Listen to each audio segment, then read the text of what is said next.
Archive check. 1070 kilohertz. The station ID you are about to hear is not coming from the board. It was captured at 1:14 a.m. The problem is, I am recording this at 1:03. And under the call letters, beneath the tape hiss, that breathing is mine. This is a fictional archive reconstruction for the Columbia Square incident file. If this recording is being reviewed after duplication, do not correct the time code. Do not normalize the background carrier. Do not remove the silent portions. The silence is part of the evidence. My name is not necessary. If the tape has kept the rest of this record intact, then it already has my name somewhere in it. I am speaking from an archive room on the upper floor of the old Columbia Square Broadcasting Complex in Los Angeles, the former CBS building on Sunset, the place that used to hold radio studios, television rooms, edit bays, offices, storage rooms, cable runs, and enough old wiring to make any electrician either nostalgic or angry. The file label says 1:70 a.m. echo/upper floor, do not monitor after midnight. That label was not on the box when I opened it. I need to make that clear first. When I came in tonight, the box was marked blank reel, studio salvage, 6/12/21. Grease pencil, no date, no initials, no station logo, just the number 6121, which I assumed meant the building address, or a shelf code, or one more private system invented by a technician who retired before I was born. I was wrong. 6121 was the first interval.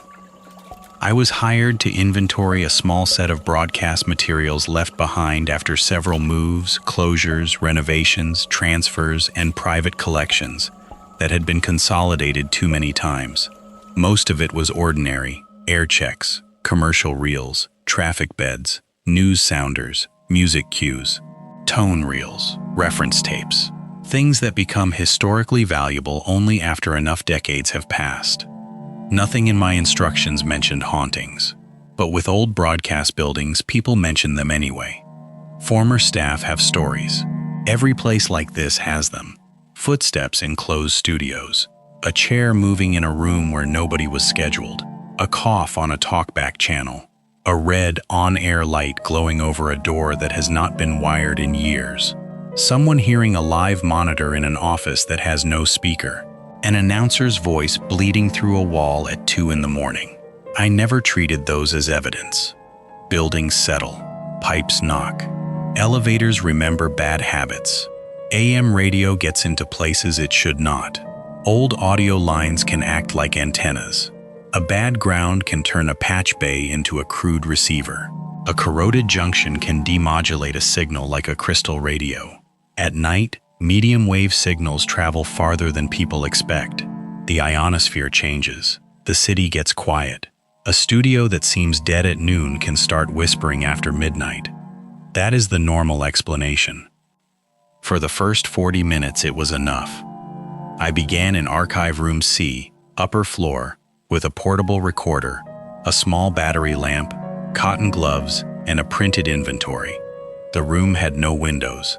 The walls still held old acoustic treatment under newer paint. There were floor boxes with blank plates, a patch frame behind a locked panel, and a rack of equipment that should have been decorative by then. One reel-to-reel deck, 2 monitor speakers, an analog VU bridge, a distribution amplifier, and a gray timing clock that had stopped at 12 o'clock. I logged the room temperature, 72 degrees. Relative humidity, 43%. Mains power stable. No active network connection. No live antenna feed listed on the panel. No current broadcast line assigned to the room. At 12:42 a.m., I loaded the first reel. Blank leader, blank tape, some print through, nothing unusual. At 12:48, I loaded the second. A faint commercial bed, then a test tone. Normal.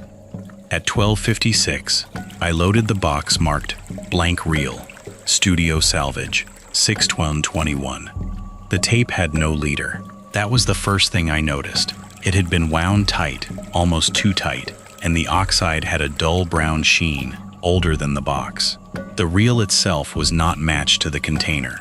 The hub sticker had been scraped clean, but not completely. Under the scrape marks, I could make out 3 letters. KNX. I am not claiming this was a real station master. I am not claiming it came from any official archive. I am saying what I saw on the reel in that room. I threaded it, checked the path, lowered the pinch roller, and hit play. For 11 seconds, there was nothing but tape hiss. Then the monitor produced a narrow carrier tone, low and level, right around the place where AM compression makes every voice sound close and far away at the same time. I thought it was bleed. I said so into the recorder. At 12:57 and 14 seconds, I said, likely RF contamination from local AM source, logging as non-critical. That sentence matters because later, the tape played it back to me at a time when it should not have existed.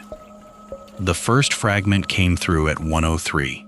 Not loud, not theatrical, no scream, no deep voice, no sudden blast of static. Just a clean, tired, perfectly ordinary station identification buried under a layer of hiss. A few words only. 10:70 a.m., Los Angeles, local time, 1:14. That was all. I stopped the tape. I looked at the clock on my recorder. 1:03 a.m. The timing clock on the wall was still frozen at 12 o'clock. My watch said 1:03. My phone, which I had placed in airplane mode because I did not want interference, said 1:03. The digital counter on the recorder said 01:03:22. The station ID had given a time 11 minutes ahead. That could still be explained. Misheard audio, old recording, a rebroadcast, a station ID from another night, a time check recorded years earlier, tape stored badly, print through, adjacent audio on a reused reel. So I rewound the tape to the head and played it again. The fragment was not there. This is where people make their first mistake with these stories. They assume the frightening part is the voice. It was not. The frightening part was the absence. The first time through, the tape had a station ID. The second time through, it did not. Same machine, same reel, same room, same monitoring level, same headphones, same segment of tape. Nothing, only hiss. I logged that as operator error because there is dignity in postponing panic with paperwork. At 1:06, I stopped using the rack speakers and switched to headphones. At 1:07, I patched the deck output directly into the portable recorder. At 1:08, I checked for external RF by disconnecting the monitor chain. At 1:09, I killed power to the room speakers. At 1:10, I moved the recorder away from the rack and placed it on a wooden chair in the center of the room. At 1:11, the VU meter on the rack moved. That rack was not in the signal path anymore. The left needle lifted to -20, held, dropped, lifted again, like something breathing through copper. I am going to describe the room carefully. The reel-to-reel deck was powered, the VU bridge was powered, the distribution amp was powered, the monitor speakers were off, the patch panel was not carrying an assigned line, the portable recorder was independent, battery-powered, and not connected to the rack. The meter should only have responded to an input. The display above the patch bay said, "No input patched." I have a photograph of that display, if the image survived transfer. At 1:12, the meter moved again. At 1:12 and 18 seconds, the tape counter rolled over to 0612.1. That is not a normal counter number to remember. I wrote it down because it matched the grease pencil on the box, 61221. At exactly that counter value, the tape produced a room tone that was not on the tape before. My room tone. The same fluorescent buzz, the same HVAC throb, the same chair creak from my left knee shifting against the metal frame. I heard myself inhale through my nose, softly, once. Then nothing. The second playback did not contain it. The third playback contained only the inhale. The fourth contained the chair creak before I moved. I stopped rewinding after that. Not because I understood what was happening, because I started to understand that replaying the tape was not reviewing evidence. It was feeding the condition that made the evidence possible. There were old notes in the box, not on top, not visible at first, tucked underneath the reel, folded into quarters and browned at the edges. The paper was not station letterhead. It was an inventory sheet, probably photocopied, with rows for reel number, date, source, operator, and disposition. Most of the rows were empty. In the margin, someone had written, "Upper floor line hears before monitor. Do not confidence check." That phrase bothered me. Not do not monitor, not do not play, do not confidence check. In broadcast work, confidence monitoring is how you verify that what you are sending is actually going out. You listen downstream. You do not just trust the board, you check the return. It is a practical habit, sensible, necessary. The note implied the act of checking was the problem. There were 2 more lines underneath. If ID includes future time, leave reel running. If local weather returns, do not answer. I copied the notes into my log. At 1:14 a.m., the fragment returned. This time, it was stronger. Not loud, never loud. Loud would have been easier.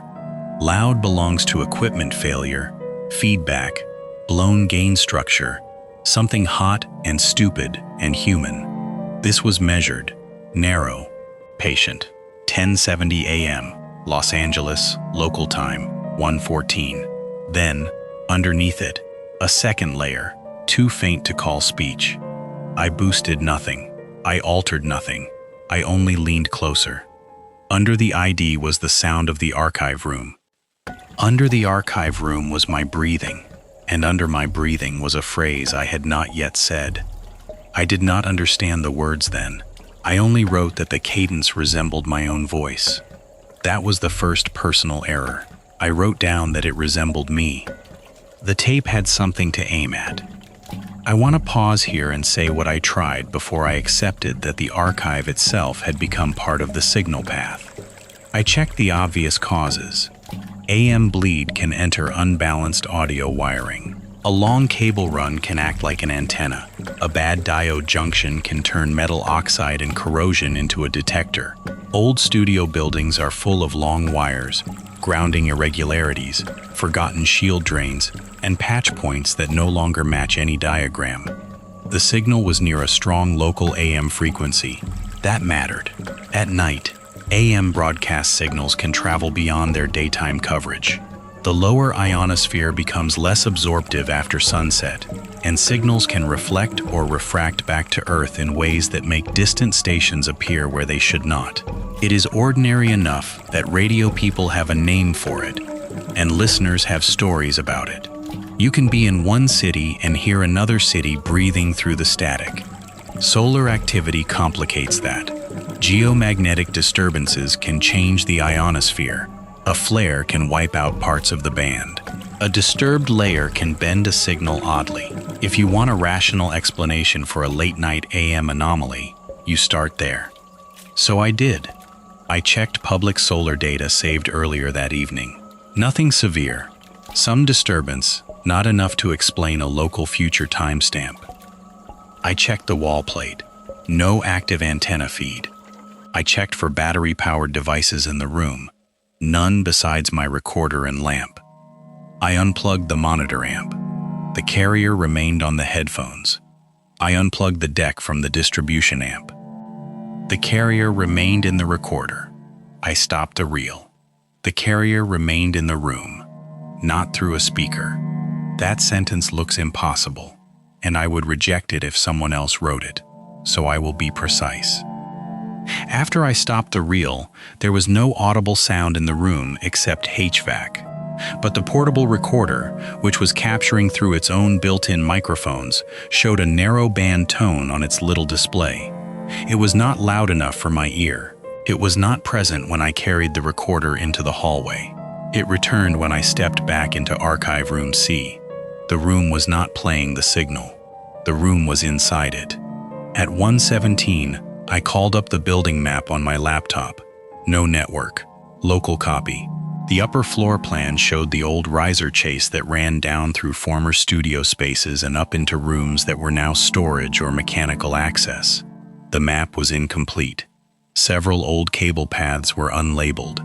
Archive Room C sat beside a vertical run marked only broadcast spare/do not cut. Someone had crossed out spare and written return. The handwriting matched the note in the box. At 1:19, I opened the rack panel.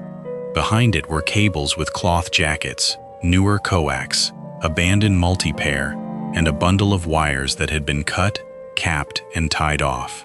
One black coax line was tagged with a paper flag. The flag read, 1070 conf, confidence return, or so I thought. The cable was not connected at either visible end. I touched the insulation with the back of my glove. The VU needle lifted. I stepped back. It fell. I moved closer. It lifted again. Not from contact, from proximity. I said, out loud, that is not possible. At 1:20 and 41 seconds, the tape played back a faint version of that sentence. Then, 5 seconds later, I said it again. Exactly, because I had not recognized the first one as future audio until after I heard my own mouth follow it. That was the second personal error. I proved the tape was ahead by obeying it. The old stories about the upper floor changed after that. Before tonight, I understood them as the usual building folklore. Someone hears a woman humming in a studio. Someone sees an on-air light. Someone hears a chair rolling upstairs. Someone working overnight swears the intercom called his extension from a room with no phone. But the notes in the box were not written like ghost stories. They were written like troubleshooting. Here's before monitor. Do not confidence check. Future ID equals active path. Weather return not local. There was a separate sheet, thinner paper, almost translucent, with a grid of times. Most of the entries were just minutes and seconds. No dates, no names. In the first column, 1070. In the second, 0612.1. In the third, 0011. In the fourth, 114. I thought at first they were machine counters. Then I noticed the same intervals repeating in different orders. 10,000 milliseconds, 6 minutes, 12.1 seconds, 11 minutes, 1:14 a.m. The station ID had arrived 11 minutes early. The counter stopped at 0612.1. The reel was marked 61221. The frequency was 1070. This was not language, not in the way human beings prefer language. It was timing. It was spacing. It was using things that already existed: frequency, address, counter value, time check, room tone, breath.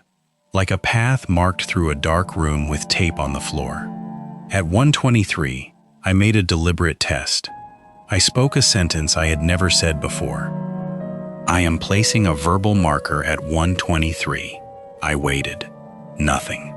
I repeated it. Nothing. I wrote the sentence in the log. At 1:25, the tape produced a faint, warped version of my first delivery. That suggested a delay of about 2 minutes. But at 1:26, the tape produced the same sentence again, before I made a second entry.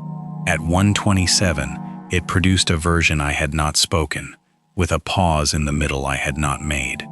The delay was not fixed. It was not echo in the ordinary sense. An echo returns after you send. This returned until you sent. I know how that sounds. I know the mind wants to file that under superstition, but I am choosing the plainest words I have. The signal was not repeating me. It was making a place for me in advance. At 1:29, I took the reel off the machine. The room tone continued on the recorder. At 1:30, I placed the reel in its box and set the box on the floor. The VU meter remained active. At 1:31, I powered down the rack. Main switch off. Lamps dead. Deck stopped. Clock still frozen at 12 o'clock. No power to the VU bridge. The left needle remained lifted at -20. Not physically at first. It had no light behind it, but the needle was up. I could see it in my battery lamp. Mechanical meter, no power, needle suspended. Then it began to tremble. I am not proud of how long I stared at it. There is a human instinct to wait for a machine to behave. You expect it to embarrass you by settling back into normal function. You want the needle to drop. You want the glitch to reveal itself as momentum, magnetism, static charge, a stuck bearing, anything. It did not drop. At 1:32, the portable recorder captured a voice-sized depression in the room noise, not speech, the shape of speech, like a mouth opening in the static without deciding on words. I did not play it back then. I am describing it from memory and from later waveform review. At 1:33, I said, I am leaving Archive Room C. The tape, which was boxed on the floor, answered in my voice before I touched the door. Only a fragment. Not yet. I did not leave. I wish I could give you a heroic reason, protocol, duty, evidence preservation, responsibility to history. The truth is simpler. I did not leave because the voice was mine, and I wanted to know whether I had already decided to stay. That is how it gets leverage. Not with fear first, with uncertainty. At 1:36, I opened the hallway door and stood with one foot outside the room. The signal vanished from the recorder display. I stepped back in. It returned. I did that 3 times. On the 4th, the recorder display showed a frequency trace in the hallway too, but weaker. That was new. The boundary had moved. I closed the door. The old floor above me made a sound like someone shifting weight, not a dramatic step, not a ghostly stomp, a small structural tick, wood, metal, ductwork, a building settling. Normally, I would have ignored it, but the recorder marked it. A spike on the waveform, then another, then a third. The intervals between the spikes were 1.070 seconds. I did not know that until later. At the time, I only saw the red capture light blink. I have listened to that section more than once. The sound is not footsteps. It is not a person. It is not an animal. It is not rhythmic enough to be machinery, but too regular to be settling.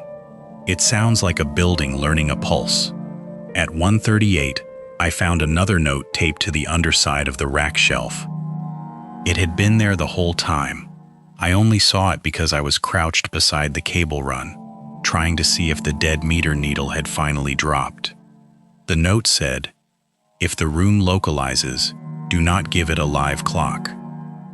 I looked at my recorder. Its display was bright, running, seconds advancing. I covered it with my hand. The VU needle dropped. I uncovered it. The needle lifted. I turned the recorder around so the display faced the wall. The needle did not drop completely, but it weakened.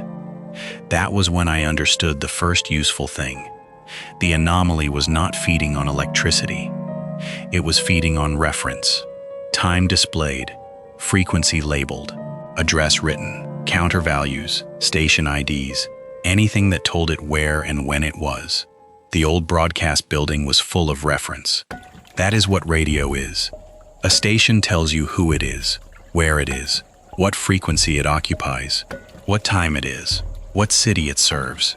Every legal identification, every time check, every traffic report, every weather update, every studio log, every reel label, every clock on every wall, all of it is a set of coordinates disguised as routine. Human broadcasting is not just sound.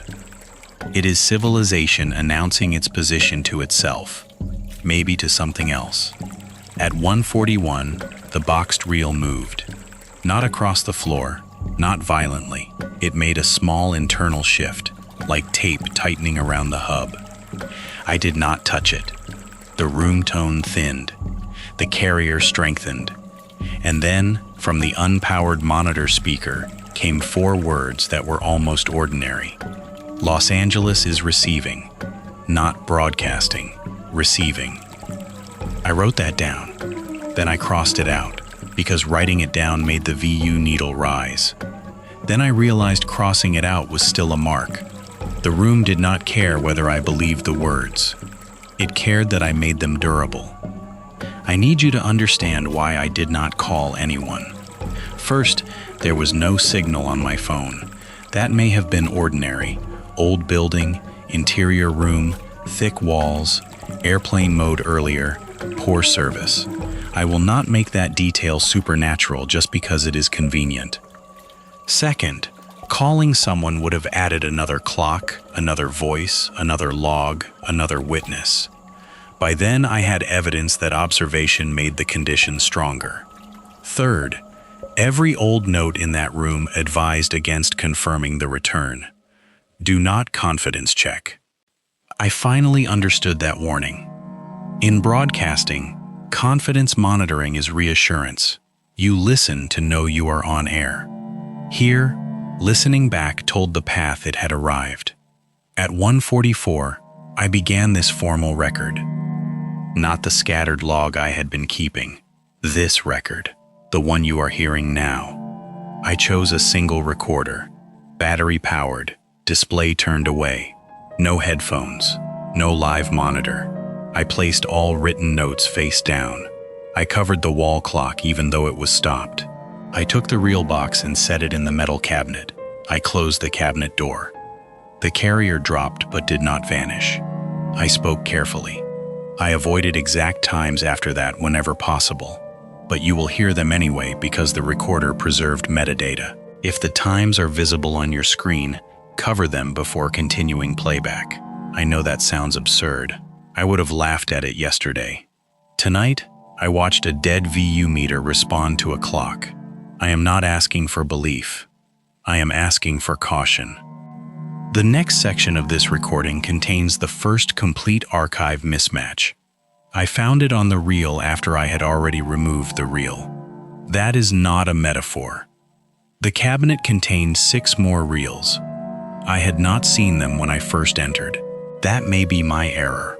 I had been working from the first shelf only. The lower shelf was shadowed. Again, I will not decorate uncertainty. The 6 boxes were identical, plain gray, no printed labels. Each had a grease pencil number. The first 4 matched the grid. The 5th did not. It looked like a weather number.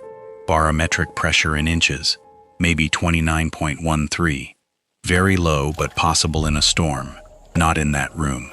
Or a date, or another counter value. The 6th box, 0000, was empty. I chose not to open 0000. I opened 1070. Inside was a reel with old splicing tape on the leader and a handwritten card that said, "Aircheck reference / night pattern, do not return to library." I did not play the reel on the deck. The deck was powered down. I was not going to energize the rack again. But when I lifted the reel from the box, the portable recorder picked up audio. No speaker, no output, no magnetic head in contact with tape. Just a reel in my gloved hands producing a faint station bed inside the recording. I have tried to explain this to myself. Magnetic print-through strong enough to induce into the recorder? Impossible at that level. RF demodulated by the recorder? Possible, until I moved the reel away and the signal followed the reel, not the room. Hallucination? The recorder captured it. Mechanical vibration? No. The audio was a weather format, not an actual forecast. Not any real station forecast I know. It had the cadence of a weather update without the useful information. A calm intro, a pause, a tone. Then, current conditions for the upper floor. That was all. I put the reel down. The room went quiet. I did not open 29113. Not yet. At this point, the old haunting claims became dangerous in a new way. Because if former staff had heard voices in closed rooms, maybe they had not heard the dead. Maybe they had heard themselves at the wrong time. A person alone in a studio hears footsteps above him, then later walks that hallway. An overnight producer hears an intercom phrase, then repeats it into a phone. An engineer hears a chair roll in an empty office, then later pushes that chair aside. The story becomes a haunting because that is the language people have for an event that loops their own presence back at them. But a haunting implies memory. This felt more like routing, not a spirit trapped in a building, a signal path finding usable material. At 1:51, I performed the last controlled test I am willing to admit. I placed the 1070 reel, still boxed, on the floor near the old cable riser. I placed the 6121 reel on the table. I placed the empty 000 box on the chair. Then I moved the portable recorder slowly between them. The carrier was strongest at the space between the reels, not at either reel. That space corresponded to no equipment, nothing visible, just air, dust, and the old wall where the cable chase passed behind plaster. I moved the recorder higher. The carrier strengthened, higher still, stronger. At about 6 feet above the floor, the recorder display flashed a warning, input limit, but the room was silent. That is one of the details that will stay with me. The instrument was overloaded by something my ears could not hear. I lowered the recorder. The signal fell. I raised it again. The display clipped. The strongest point was not a source. It was a line, a vertical line through the room. Not broadcasting outward, passing through. At 1:54, the boxed reel labeled 6121 produced my voice again. This time I understood the phrase. It said, "I am going to keep my language plain." Those are the first words of this formal account after the opening warning. I had not said them yet. I considered stopping the recording right there. If the tape already had the beginning, then maybe speaking completed it. Maybe silence would starve it. So I sat in the dark with the recorder on and said nothing. For 3 minutes, nothing happened. Then the recorder captured me whispering, before I whispered, "If I stop, it keeps the room." I had not meant to say that. But once I heard it, I knew I would. And I did. This is the part where fear becomes embarrassing. Not loud, not cinematic, not brave. Embarrassing. I began negotiating with a room. I covered labels. I turned boxes around. I placed my coat over the reels. I faced the recorder toward the floor. I tried not to think exact times. I avoided saying the frequency. I stopped using the building address. I stopped naming the city, but the recording kept metadata. The building kept cable. The reels kept labels under the cloth. And I kept memory. The anomaly did not need me to say coordinates if I already knew them. At 2:02, the room tone changed. The HVAC hum dropped by a few hertz. The fluorescent buzz vanished, though the battery lamp remained steady. The air pressure seemed to shift. My ears popped once. The old wall clock, covered with my coat, ticked. It had not ticked all night. One tick, then another. I lifted the coat. The hand still pointed at 12 o'clock. The second hand was gone. I do not mean stopped, gone. The spindle held only the hour and minute hands. But the ticking continued. The recorder display, turned toward the wall, cast a faint light on the plaster. I could see the seconds changing by reflection. I turned it off. Complete dark. The ticking stopped. The carrier remained. I turned the recorder back on because this record is the only reason I think I am still choosing my words. That may be wrong. At 2:06, I opened the reel marked 0011. Inside was not tape. It was a stack of small paper strips cut from old log sheets. Each strip contained a time check phrase. Different handwriting, different ink, different decades perhaps. No dates. 14 past the hour. 11 minutes after midnight. Local time 1:14. Stand by for traffic. Clear skies over Los Angeles. Upper floor return verified. Do not verify return. Do not verify return. Do not verify return. The last phrase appeared 7 times. I did not read the rest aloud. I am aware that I just read several. That may be another error.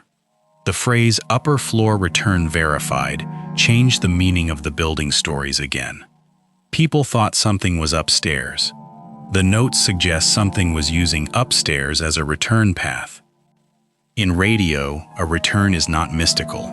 It is a signal coming back from somewhere in the chain, a confirmation, a monitor, a loop. But if the return arrives before the send, then the chain is not arranged in time the way we experience it. I tried to visualize it.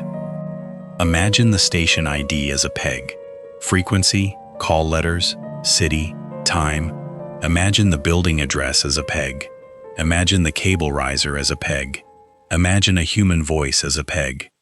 Now imagine something moving through those pegs, not in space, but in sequence, not caring what the content means, only that each marker fixes a location in the noise.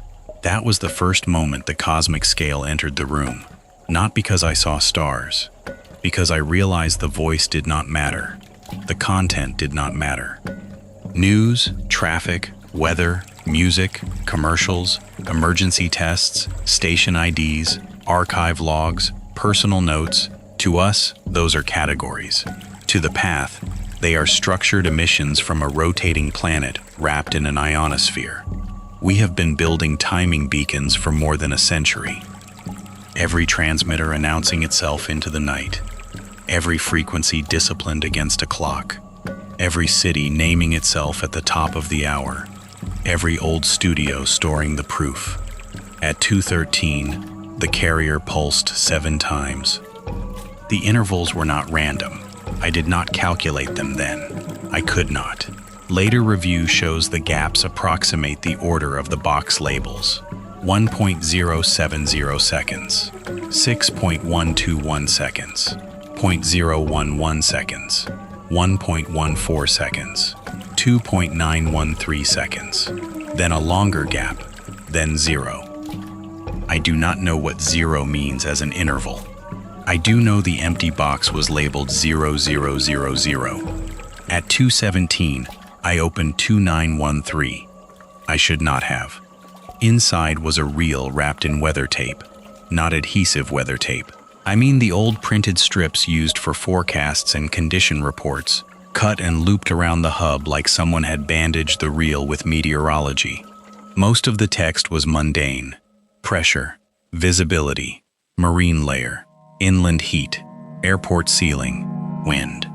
Then I saw one strip that read, room pressure, falling visibility, microphone to wall sunrise, interior listener count, 1. I put the reel back. The monitor speaker, still unpowered, gave a small click. Then a calm weather cadence returned, not enough to become a second voice, just enough for the recorder to capture the words under mine. Current conditions, upper floor, listener count. I am speaking over it now because silence seems to let it assemble itself. If you hear more than those words in this section, stop playback. I did not hear more at the time. I did later. I am going to state the working theory as cleanly as I can. This was not a ghost. This was not a message in the human sense. This was not a hidden broadcast from a government agency. Not a confirmed extraterrestrial contact, not a leaked station emergency, not anything that should be confused with a real public alert.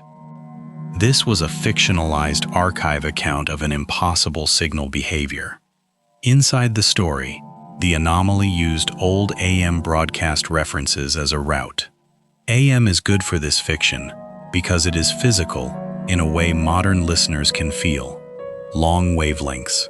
Night propagation, ground systems, towers, skywave, static, local identity, frequencies you can tune by hand.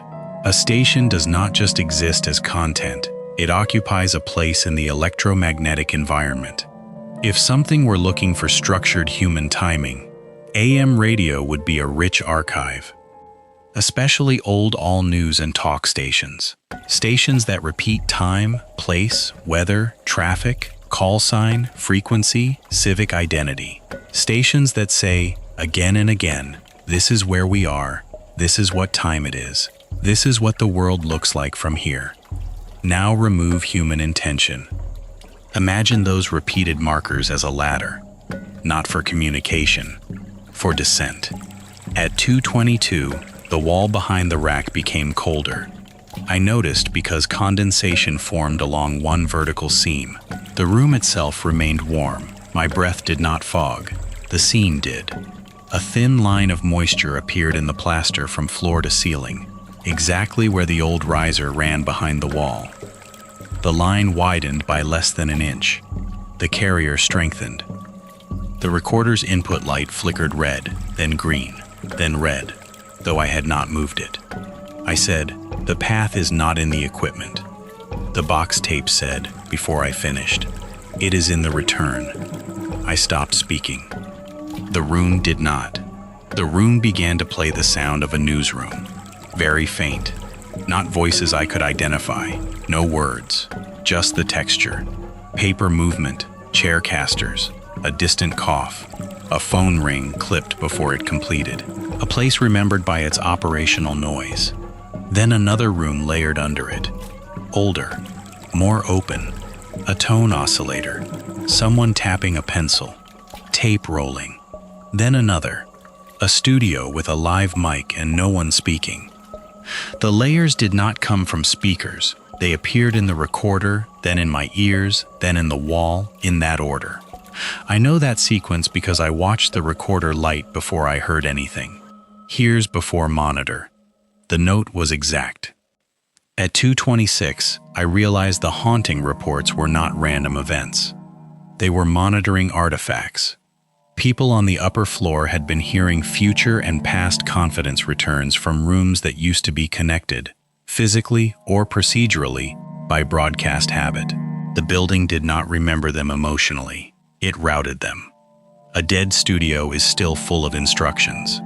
Mic to board, board to line, line to transmitter, transmitter to city, city to sky, sky to return. Even when the hardware is gone, the archive keeps the map. At 2:31, the first station ID changed. Until then, every fragment had identified the city normally. Los Angeles as origin, Los Angeles as service area, Los Angeles as a familiar fact.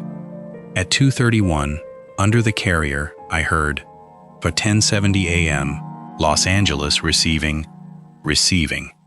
The same change from earlier, but now embedded in the formal ID. That single word made the room feel larger than the building. Because a station ID is not poetry, it is a structured announcement. It tells the listener who is responsible for the transmission. Changing Los Angeles from a place that broadcasts to a place that receives turns the whole city into an antenna, or a dish, or an ear.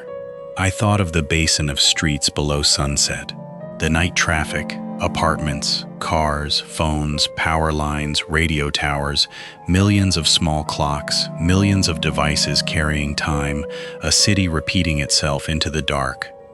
And somewhere in that repetition, the old building still had a clean old path, a line. At 2:34, the boxed reel labeled 0000 was no longer empty. I had not touched it. The lid was still on. I know because the tape seal I had placed across the lid was intact. I broke it and opened the box. Inside was not a reel. Inside was a fresh strip of leader tape, coiled like a measuring tape. On it, in black marker, was written, "Begin where they check the return." I did not write that, but the marker was mine. It was the same black archive marker I had uncapped earlier and placed on the table. It was still on the table when I opened the box, capped. I checked my gloves. No ink. The marker had not moved. The writing existed anyway.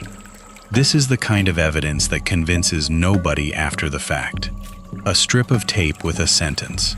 A claim about an object moving, or not moving. It is too intimate to be scientific, and too physical to dismiss. That is why I am giving you the sequence, not asking you to trust the object. At 2:37, all 7 reels began to tighten at once. Not spinning, tightening. A soft internal sound like the hubs taking up slack, one after another, from left to right. And the original unmarked reel. The counter on the powered-down deck changed. Again, powered down. The mechanical counter rolled from 0000 to 1070. No motor, no tape threaded, no hand touching it. Just the numbers turning. At 2:38, the wall clock advanced from 12 o'clock to 1:14. It did not sweep. It clicked once, and the hands were there. 1:14. The recorder metadata says it was not 1:14. But the room had chosen its reference. From that moment onward, every object in the room that could display a state began agreeing with the anomaly. The deck counter, 1070. The stopped clock, 1:14. The old inventory sheet, 6/21, visible through the paper fold. The VU needle, -11. The reel boxes, arranged in a line I did not arrange. I could still move. I could still speak. I could still think. But the room's facts were becoming internally consistent. That may be the most frightening phrase in this whole record. Internally consistent. A hallucination can be chaotic. A malfunction can be contradictory. A ghost story can be symbolic. But this thing was organizing references. It was not breaking reality at random. It was making a small, usable version of reality out of whatever the room could provide. Frequency, time, address, voice, weather, listener count, me. At 2:42, I heard the sentence from the cold open. The station ID you are about to hear is not coming from the board. My voice, clean, near, not distorted, spoken with the same control I used at the beginning of this record. I had already said it by then in your timeline, but in that room, it arrived as a future cue. I understood then that the recording you are hearing may not be arranged in the same order for every listener. If your playback began differently, if you heard weather before the opening, if the first words were not mine, stop now. I am not being dramatic. The notes say the path begins where the return is checked. Playback is confidence checking. That is what this video is, in the worst interpretation. A return. I am leaving this section in because deleting it may create a cleaner path. That is not superstition. It is caution based on observed behavior. The anomaly preferred clean references. It strengthened when labels were visible, when clocks were exposed, when time checks were spoken. It weakened when things were covered, unpatched, unlabeled, or left uncertain. So I am choosing ambiguity where I can. I will not give the exact current time again. I will not repeat the full station identification again. I will not name every room connected to the riser. I will not read the remaining strips in the 0011 box. I will not open the cabinet after this. If the camera shows more, blur it. If the audio contains a second layer, leave it low. Do not isolate it. Do not enhance it. Do not make the mistake I made at the beginning, when I thought better evidence meant better safety. Better evidence is what it wants. At some point after the clock changed, I noticed that my earlier notes had rewritten themselves in small ways. Not the handwriting, the content. Where I had written, likely RF contamination, the page now read, local RF invitation. Where I had written, meter moves near cable, it read, meter moves near listener. Where I had written, room tone captured, it read, room accepted. That last phrase was not mine. Room accepted. I said it aloud before I could stop myself. The carrier dropped. For the first time all night, the room seemed satisfied. Then the empty monitor speaker produced a quiet click, the same click a board makes when a channel is opened. I did not hear a voice. I heard readiness. That was worse. At 2:49, I turned the recorder toward myself and covered its display with tape. The irony is not lost on me. Using tape to blind a recorder in a room full of tapes. The input light disappeared. The screen disappeared. I had only the small red record indicator on top, and I covered that too, leaving just enough gap to know it was still running. The room dimmed psychologically, if not physically. The carrier lost definition. It became more like ordinary hiss. I almost believed I had reduced it. Then my own voice came from the wall, very softly, saying a phrase from several minutes ahead. I almost believed I had reduced it. I had not said that yet. I am saying it now, because avoiding it did not prevent it. Maybe nothing prevents it once the return is verified. Maybe all prevention only becomes another step in the route. The cosmic implication did not arrive as revelation. It arrived as procedure. I found the final sheet behind the 2913 reel. It was folded around the hub, and I should not have unfolded it. I know that now. It was a map, but not of streets. At first, I thought it showed broadcast facilities, dots and lines across a blank grid. Some dots labeled with frequencies, some with addresses, some with time values. Los Angeles was one point.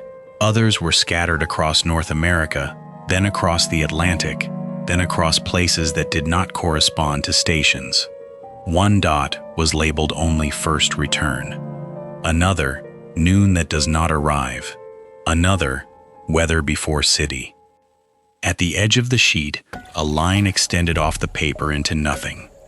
The line did not point upward like a sky map. It pointed through the list of times. I stared at it too long. The more I looked, the less it seemed like a map of places. It was a map of confirmations, moments when someone, somewhere, checked whether a signal had come back.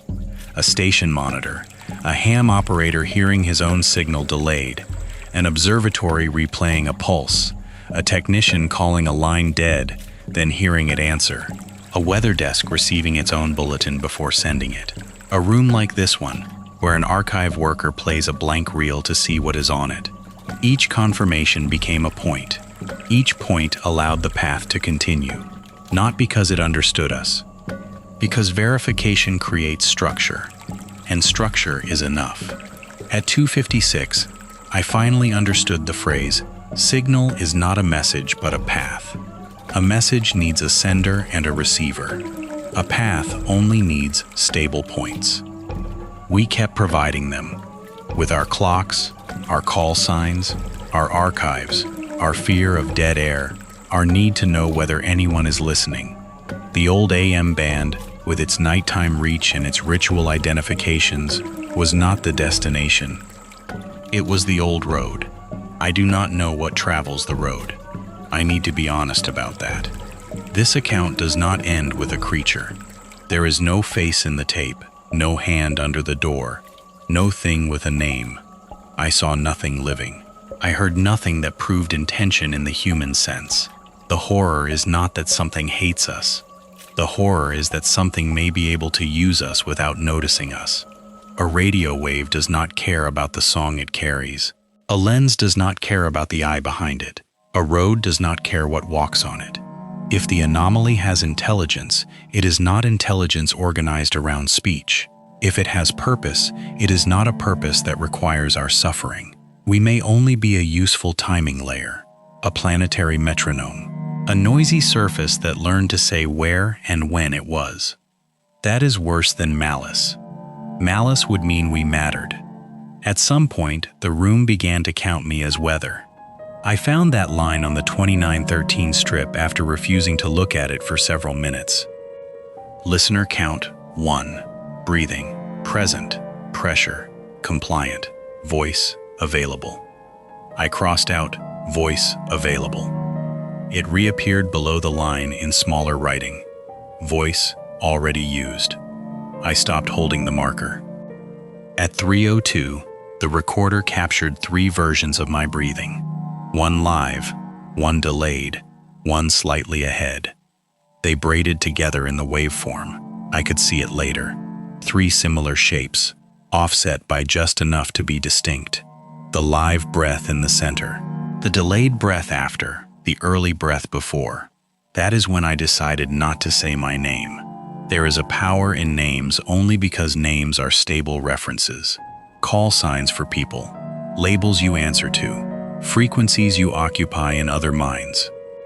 The tape already had mine, faintly, in a section I have removed from this reconstruction, not censored for drama, removed as containment. If the gap sounds strange, leave it strange.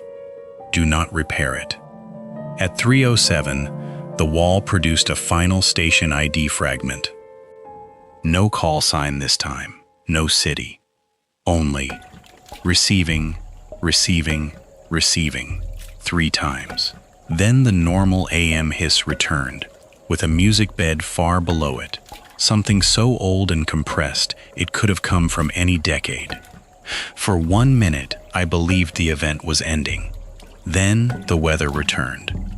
I will not reproduce the full audio. I will read the transcript once. Current conditions for Columbia Square. Room pressure falling. Visibility. Microphone to wall. Ceiling. Upper floor. Sunrise. Interior. Listener count. 1. Advisory. Remain tuned until local time completes. That is the transcript. The phrase, local time completes, is the part I cannot explain, even inside the rules I have described.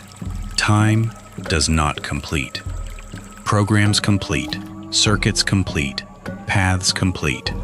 Maybe local time, to the anomaly, is only another circuit.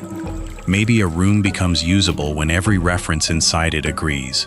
Frequency, address, clock, recorder, voice, weather, listener. At 3:12, the room seemed to agree. The carrier became almost pleasant, soft, even, like a distant station perfectly tuned at night. The cold seam in the wall dried. The VU needle dropped. The clock remained at 1:14. The real boxes stopped tightening. The room tone became ordinary again. For 30 seconds, the archive felt like an archive. Then my recorder played the beginning of this account through its own speaker. I had not pressed playback. My voice said, "Archive check, 1070 kilohertz." I turned the recorder off. My voice continued for 2 more words. The station then stopped. I turned the recorder back on because the only thing worse than documenting the loop was letting it continue undocumented. That may be the final trap. I accept that. If you are still listening, I am going to give practical instructions. They may be useless. They may be exactly what the path wants, but they are all I have. If you are digitizing old broadcast reels and a blank tape contains current room tone, stop. Do not rewind to confirm. If an unpatched meter moves in response to your clock, cover the clock. If a station ID contains a future time, do not wait for that time inside the room. If a weather bulletin refers to the room instead of the city, leave before it finishes. If you hear your own voice before you speak, do not test it with your name. And if a note says, "Do not confidence check," do not improve the monitoring chain. I know how technicians think. I know how archivists think. I know how careful people think. You will want a clean capture. You will want proof that survives skepticism. You will want to eliminate variables. You will want to patch direct, isolate noise, label files, compare waveforms, sync clocks, document metadata.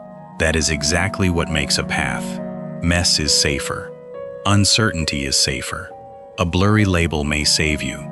A missing timestamp may save you. A damaged reel may save you. A few seconds of unexplained dead air may save you. Do not make it clean. At 3:18, I heard movement above the ceiling again. This time the intervals did not match 1070. They matched my heartbeat. I will not say the number. The room already has enough numbers. At 3:20, the old rack powered itself for 1 second. Lights on. Meter up. Counter bright. Display reading. Return verified. Then dark. No breaker sound. No relay clack. Just on, then off. I had not restored power. I had not touched the rack. The portable recorder caught a spike across the entire audible band, but I heard only a soft pop, like pressure equalizing. After that, the room no longer felt like it contained a signal. It felt like the signal contained the room. That distinction may be meaningless to anyone not sitting here. To me, it was everything. Before, I could imagine leaving the room and putting distance between myself and the anomaly. After, distance felt like something the room had invented to comfort me. A broadcast is not where the microphone is. It is wherever the signal is received.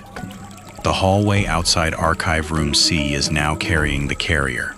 I tested it without stepping fully out. I cracked the door and held the recorder through the gap. The trace remained, weaker but present. Down the hall, the old exit sign flickered once, though I am not going to assign meaning to that. Lights flicker, but the recorder labeled the file automatically when the new segment began. It has never done that before. The file name was Los Angeles receiving 0114.wave. I did not type it. The recorder is not connected to a keyboard. I deleted the file name. It returned after 3 seconds. I renamed it Test. It returned again. I turned the display away. That helped only because I stopped looking. There may be a mercy in not reading. At 3:25, I gathered the reels into the cabinet and closed it. I wrapped the handle with gaffer tape. I wrote no warning on the door because warnings are labels and labels are references. Instead, I placed a chair in front of it. A stupid, physical, unlabeled chair. For reasons I cannot explain, that seemed to weaken the carrier. Maybe because a chair means nothing until someone uses it. Maybe because the anomaly prefers symbols over objects. Maybe because I am exhausted and imagining patterns. I would prefer exhaustion. At 3:29, the weather bulletin returned one last time, but changed. Not current conditions. Future conditions. Then it corrected itself. Current conditions. That correction may matter. It may mean the path is learning our tense, or it may mean my recorder glitched. I am choosing not to know. This is the last part of the recording I can make while still believing I am a witness rather than a component. The room has my voice. It has the frequency. It has the address. It has the old station habit. It has the weather format. It has the clock. It has the return. It does not need belief. It only needs playback. I am going to sign off in a way that gives it as little as possible. No name, no exact time, no full frequency, no full address, no call letters beyond what already exists in the damaged reel. This record should be labeled fiction if it is ever released publicly. Not because fiction is false, but because fiction may be safer than evidence. Fiction does not demand verification. Fiction does not ask a station engineer to reopen a rack. Fiction does not ask an archivist to find the original reel. If you treat this as a story, you may leave it alone. If you treat it as proof, you may become part of the route. That is the only warning I trust. The monitor just clicked again. The rack is dark. The deck is empty. The cabinet is shut. The room is quiet enough that I can hear the paper strips settling inside the box. I am going to stop speaking after the next line. If the tape continues in my voice after that, it is not a continuation. It is a return. I am still here. I did not mean to say that. The normal bulletin is back. It sounds like weather. Ordinary, compressed, calm. The kind of update people leave running in cars and kitchens and overnight rooms because it makes the world feel maintained. I am going to read what the recorder captured, and then I am done. Traffic light on Sunset cycling without vehicles. Marine layer inside upper corridor. Pressure falling behind west wall. Sunrise reported in Archive Room C. Local time remains 1:14. Listener count pending. Listener count pending. That is new. For the first time, it is not counting only me.